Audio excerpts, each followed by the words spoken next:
It is a different, more personal perspective on Gallipoli and war in general, I think. Was that part of the intrigue? And you did screen the film in Turkey, and was that important to you and the reception of the film? You know, being able to expand our understanding and deepen the reciprocal respect between New Zealanders, Australians and Turks is, you know, a very privileged place to be in and a wonderful opportunity. And, you know, the responses in both those markets, with the Australian box office that we've had, with the critical success in the box office in Turkey, it's great. It seems to have penetrated that way. You know, screening the film in Turkey, you know, you make a movie kind of like in a cave. It's a cave of your own making, but you are very focused on you know, this thing that you're doing, and then it's not till it's finished and people start to see it that you actually know if you've created something that really connects.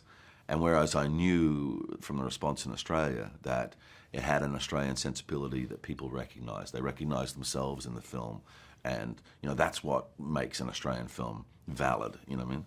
So to be sitting in the theatre in Istanbul with 2,000 people and hear the way the audience was responding to the film, because they didn't wait till the end, man. You know, when things were happening in the film that they liked, they were into it. It was like a football crowd at some points, you know. And at one point, the character that Jem Yilmaz says, you know, raises a glass, and pretty much everybody in the audience went with him, you know.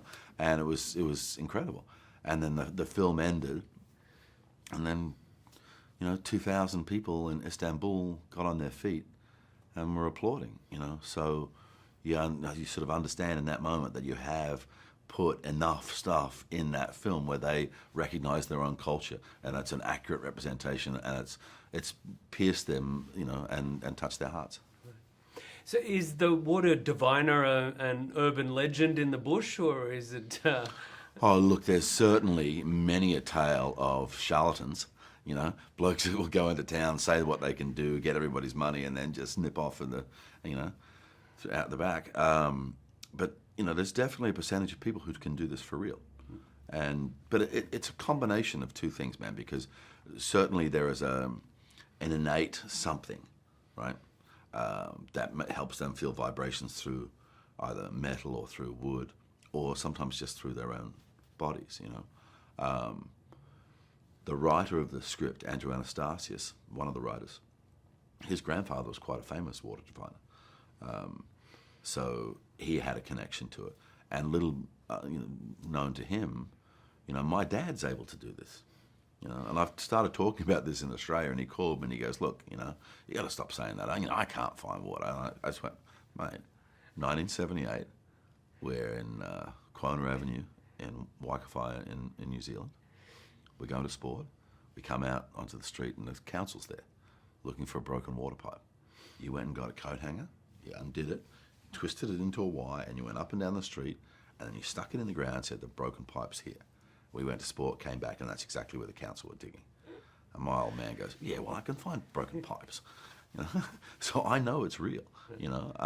But I and also your character in the film does seem to have that sixth sense almost about where he can locate his children. No, but it's a combination of things, though, isn't it?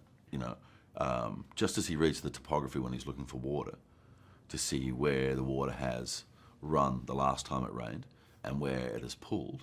So in the most logical place where the water would be, and then you start from there. And after that, you know, there's only a small part of that which is purely about the physical sensation.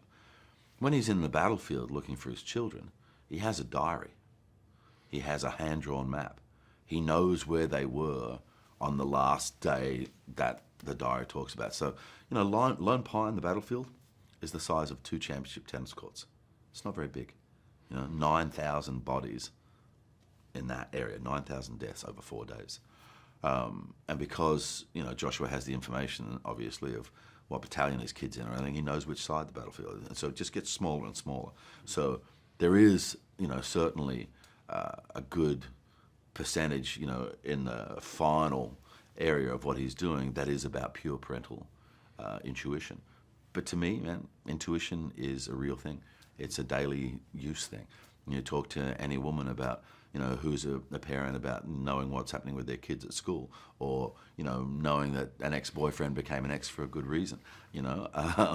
And, you know, and the same with men. You can see intuition at play on sports fields all over the world and on any day of the week, you know. It's something that we don't discuss. It's so easily snapped, because what is an intuitive process, you have to keep aspiration and ambition and your own ego out of the way in order for it to be intuitive in the first place, But it's a real thing. Mate, thank you so much. Cool. Cheers. Congratulations.